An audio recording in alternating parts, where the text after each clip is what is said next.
One thing that's occurred to me, probably the main reason we're in this room today, is our love of design.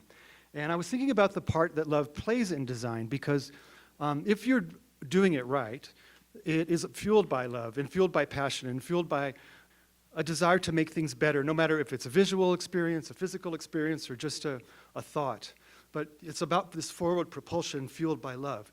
And I thought, wow, if that's the way I'm thinking about design, Girard lived in that footprint. Every single thing he did was fueled by love. Look at the passion by which he collected the folk art, beautiful folk art objects, to the love that he showed Susan, his wife. Is just the most extraordinary amount of gifts, handmade personal love notes through objects, through actual letters. It was one of the most beautiful love stories I've ever had a front row seat to, with whom I didn't know either of them, but what a treat. So I'm happy that we can all be together, because I know we're here because we love Mr. Girard, and I'm hoping it's because we also love design. And the afternoon hopefully will be fueled, as Mr. Girard's designs are, with love. So to get started, I wanted to, we're going a little shift from yesterday. We're going to introduce all of our speakers separately. And first up is Monica Obniski, who I'd also like to wish a very happy birthday to. Another Libran. And thank you for sharing your birthday with us. We appreciate that. So the first of the case study conversations on design is Monica, who's the Demmer Curator of 20th and 20th Century Design at the Milwaukee Art Museum. And her presentation today is titled Textiles and Architecture. Please come on up. Yes, I could think of no better place to be on my 39th birthday than here in Santa Fe, talking about my very favorite topic, Mr. Girard, as Todd so eloquently speaks of. And first, I would just want to apologize to the audience for this husky voice that I have. I'm on day 4 of a cold, so I don't normally have this low of a register, but you will understand me still, I believe. And then secondly, I want to thank you all for coming, and I want to thank especially Laura Addison, Nora Dolan, Kristen Villela, and the entire staff of the Museum of International Folk Art for convening this wonderful symposium. I mean, this is truly, it's been a great 2 days, with some extra activities on either end, and I think it's just a love fest, as Todd was just saying, which is really wonderful. So when thinking about what would make for a good theme for this afternoon session during Girard's Design Day, I wanted to choose a topic that would offer a way to critically examine Girard's work, right? Something that would give us an anchor, something that would be a way to think about his work in a way that we wouldn't just talk about style, but we would also, that would be kind of a way to think about substance as well. And so I thought about using the subject of textiles and architecture, and that this would be a really useful framing device to structure this afternoon's case studies. So in consultation with Laura, we have assembled, I think, a great group of people, scholars and other practitioners working on Girard material, and this is truly one of the great benefits of being at a conference like this, is really exploring his work with so many different people, because there is so much room for Girard scholars out there. So I think, just to let you guys know what we're going to do, everyone is going to make some presentations, and then of course we're going to have a seat up here. I think I'm going to ask a few questions of our presenters, and then we'll open it up for questions, and then I'm going to have some closing remarks at the end. I just want to kind of lay it out for everyone just so they're aware. Now, to further articulate the subject matter, I think textiles and architecture are these kind of twin pillars, right? They're complementary ways of thinking about Girard's practice, in the same way that the days have been structured here, right? We looked at folk art yesterday, and we're looking at design today. These things are complementary, and as Corey was saying earlier, these two kind of impulses also act together. So I thought this was a really useful kind of framing device to think about his practice. And in my opinion, textiles were Girard's greatest contribution to American design history, full stop. What I'm showing you on the screen here are some recent acquisitions that the museum in which I work, the Milwaukee Art Museum, we just made. This is really exciting, I think. This is a recent acquisition of over 600 textile samples from a man named Richard Goretzky, who was a traveling salesman for Herman Miller.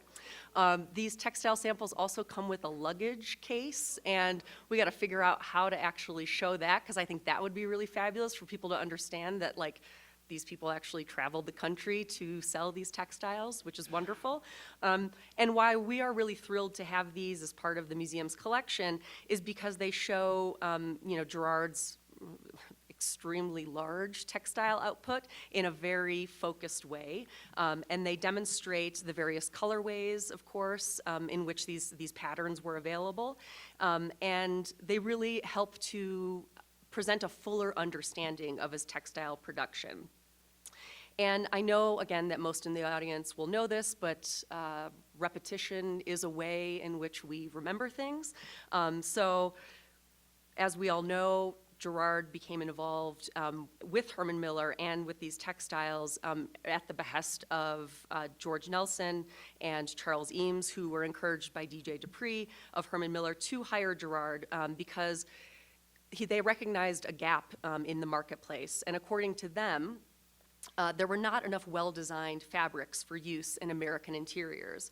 So when you think about it, this was really an architectural problem that they were trying to solve with these textiles. And so this is one point of intersection for our afternoon session, and that is that we should think about these textiles as a form of architectural practice, and Girard as a textile architect, which Johan has made that point in the Vitra exhibition, which I'm sure you've all gone to see. But of course, Girard began making textiles well before his relationship with Herman Miller. For example, this is in 1946. He participated in a fabric design competition at MoMA, in which he received two.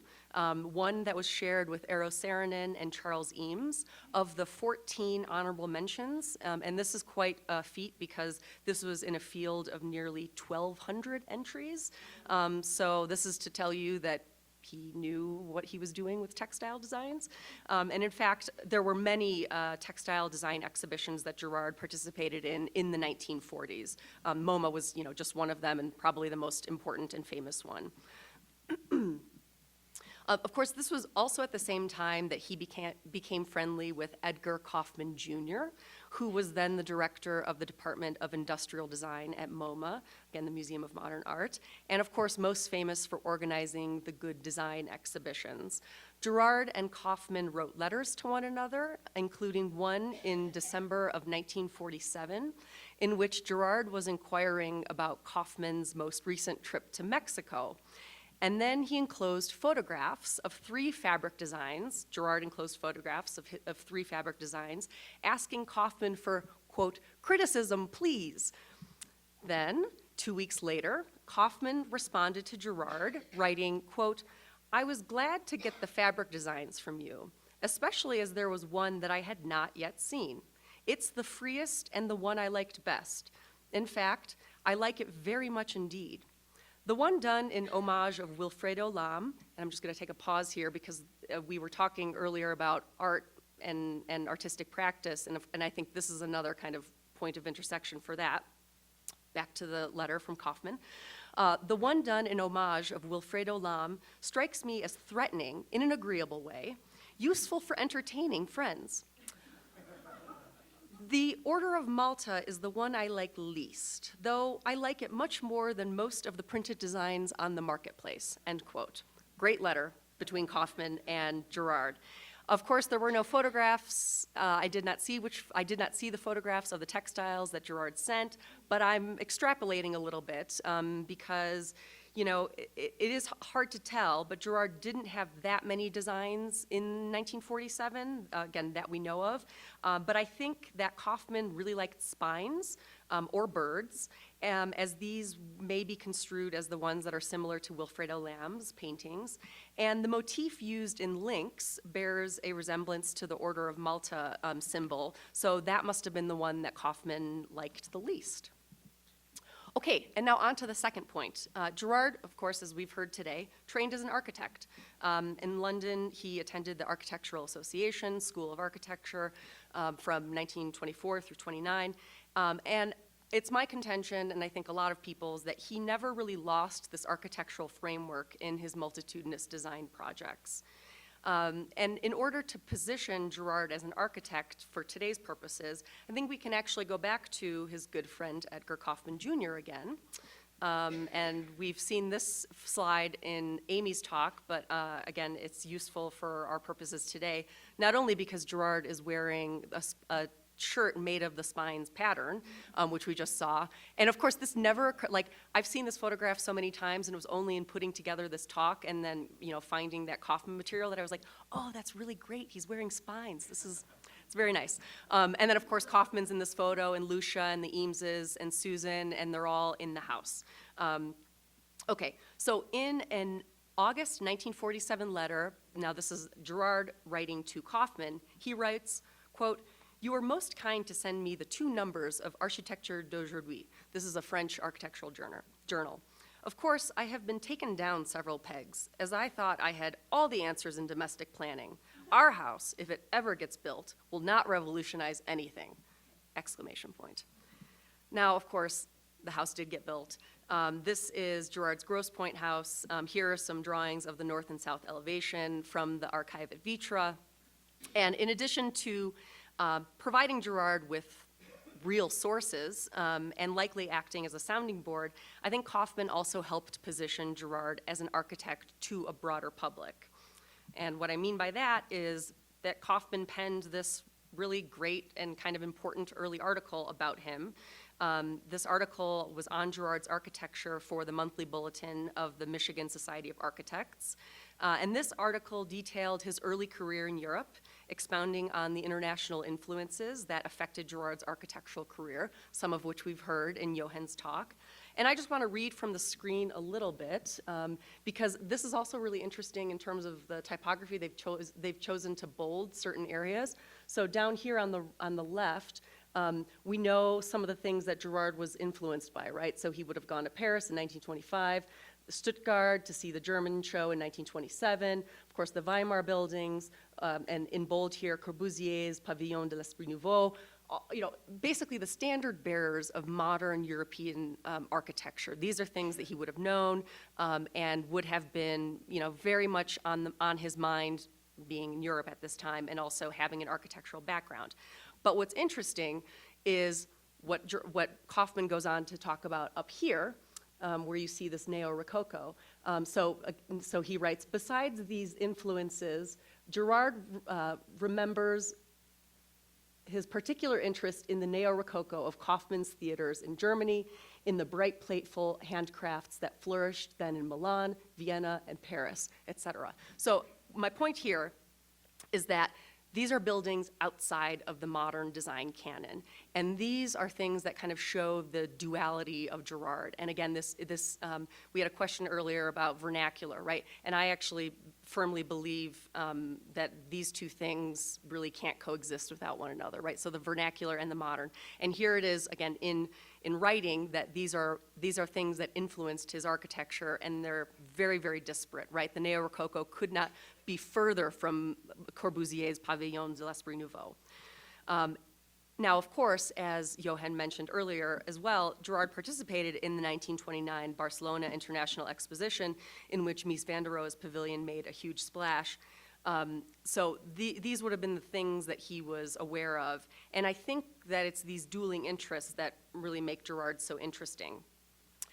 Later on in this article, Kaufman also noticed an interest of Girard's, working with his hands and how this related to his fascination with the qualities of materials. Kaufman also noted that Susan was in, quote, full partnership on all fronts, end quote. This is something that kept coming up. And I think it's important also to recognize that people were aware of it even in the period, that Susan was a full partner in the practice.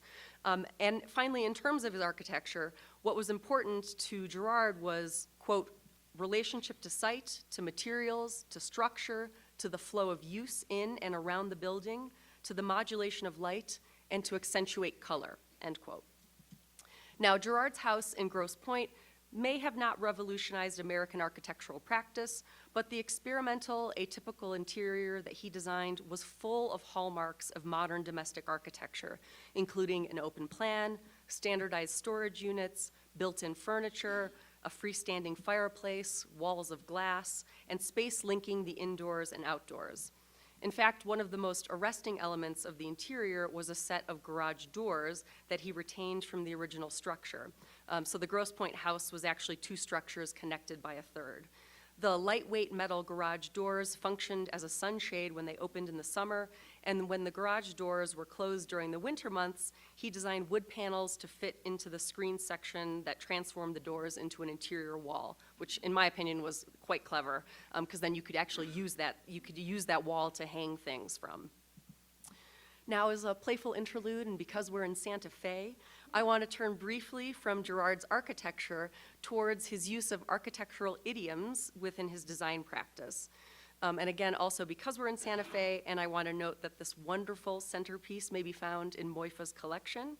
And briefly, I just want to share with everyone, and Laura Addison will remember this hopefully as well as I do, because she was touring me and my Serious Play co-curator from Denver, Darren Alfred, around storage, where we were examining all of the Girard folk art for use in the exhibition.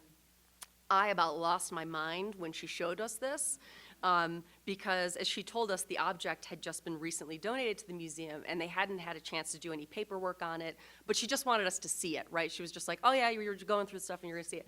And I'm like, yes, I'm seeing it, but I would also like to make a claim for it right now. Can you please set it aside?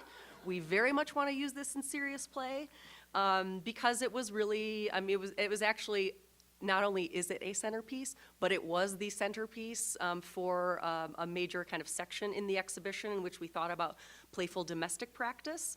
And so this is one of the centerpieces in Girard's 1956 exhibition, and it really made a perfect point about his playful design approach.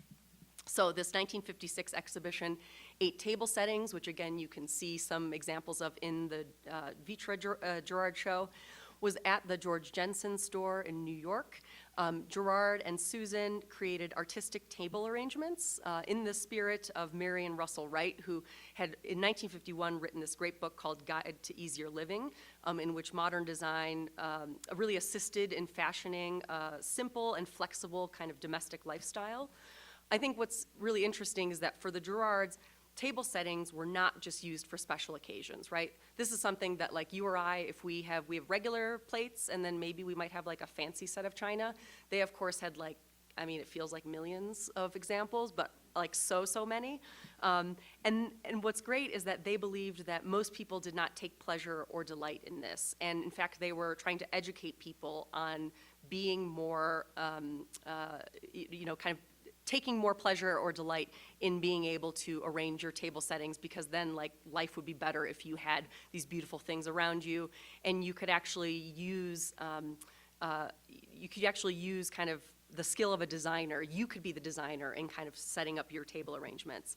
So for them, using bold color and arranging objects expressed individuality and creativity. And this centerpiece, which embraces architectural vocabularies with its four-sided arched structure that's topped by this turret, was handmade for display purposes. Similarly, I think we can look to this textile and Girard's logo from his days in Grosse Pointe and be reminded of how much the language of architecture affected him.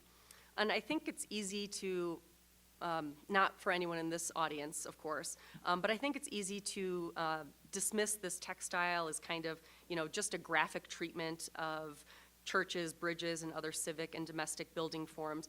But I think it's really instructive to think about how Girard perhaps transformed the built landscape of Florence, right, where he grew up, into a textile like this.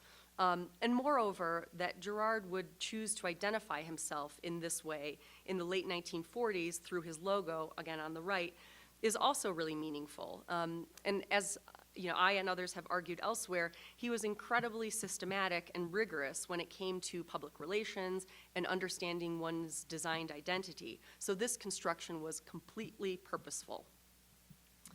I think we can witness these qualities as well as an embodiment of today's theme within Girard's broader practice in the textiles and objects shop, which I think every speaker is going to talk about. And reason being, it's one of the most fabulous design projects that he did. So you, hopefully the audience will not be sick of this.